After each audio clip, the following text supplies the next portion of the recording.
ఆవకాయ చాలా సింపుల్గా పెట్టేసాము. ఎలా పెట్టామో మీకు చెప్తాను. ఫస్ట్ అయితే మేమేం పెద్దగా ఎక్కువ కాయలు పెట్టలేదు, ఒక 7-8 కాయలు పెట్టామంతే. మామిడికాయలని నీట్గా కడిగేసి దాన్ని ఒక గుడ్డ మీద వేసి తుడిచేసుకున్నాము. తర్వాత వాటన్నిటిని ఒక మీడియం సైజ్ ముక్కల్లాగా కట్ చేసేసాను నేనే.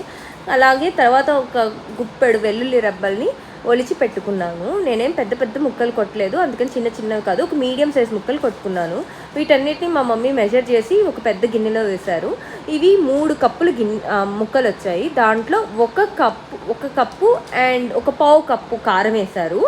అలాగే ఒక 3/4 కప్పు అంటే 3/4 కప్పు ఉప్పు వేశారు. ఆవపిండి మెంతిపిండి కలిపి ఒక 3/4 కప్ వేశారు. ఇలా మొత్తాన్ని వేసి బాగా కలుపుకున్నాము. ఈ మొత్తం ముక్కలన్నిటికీ బాగా అంటుకునేలా కలిపి తర్వాత దీంట్లో ఆయిల్ పోసి బాగా మిక్స్ చేసుకున్నాము. ఇలా ఆవకాయని బాగా అంటే బాగా కిందది పైకి ఈ ముక్కలకి ఆవపిండి ఉప్పు కారం అంతా పట్టేలాగా బాగా కలిపి ఇంకొంచెం ఆయిల్ వేసి ఈ మొత్తాన్ని పైది కిందకి అలా మొత్తం బాగా మిక్స్ చేసేసాము.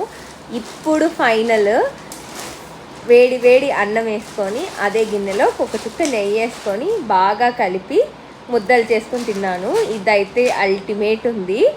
మీరు కూడా నచ్చితే మీరు కూడా ప్రిపేర్ చేసుకోండి. ఇంట్లో ఆవకాయ చేయడం చాలా ఈజీ. మేమైతే జస్ట్ ఒక 8 కాయలతోనే ఇది ఒక 3 kgs ఆవకాయ వచ్చింది. అండ్